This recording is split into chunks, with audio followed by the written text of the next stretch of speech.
It looks like any other day in the Canadian capital, Ottawa. But it's the final hours before Canada's historic election, in a race that has gotten tighter in the last weeks. It's down to the Liberals, led by current Prime Minister Mark Carney, and the Conservatives, led by Pierre Poilievre. But looming large over the proceedings is a third man.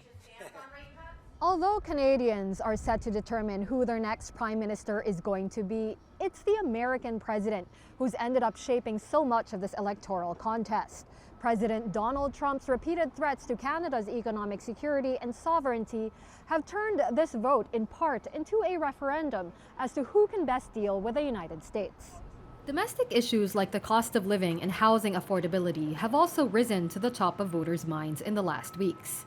But U.S.-Canada relations have remained a key concern. I feel like, for the most part, Canada hasn't been the aggressor in that relationship. And so seeing the U.S. just impose tariffs after tariffs and us not really doing that much was kind of a pain point for me. And so we need someone that could actually stand up to the U.S. What's going on with Donald Trump is scary. I mean, if you look at the markets, it's going up and down. And like me, like a boomer, I have investment and now it's going down. And I work all my life to have that investment.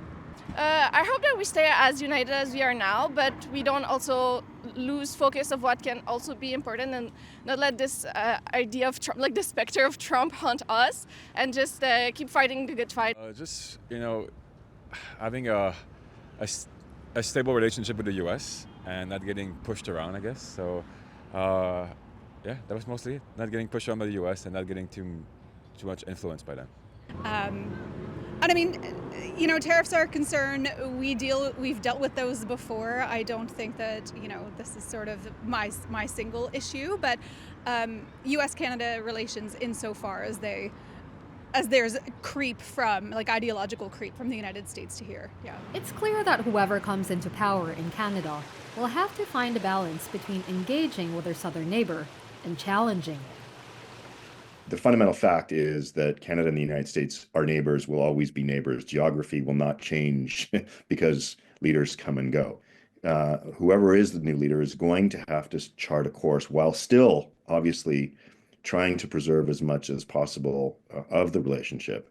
Is going to have to find ways to lessen the reliance of Canada on the United States, just given the fact that for over a generation, we Canadians, Canada, have assumed that there would always be a stable, reliable partner to our south, and that is no longer an assumption that can be taken for granted.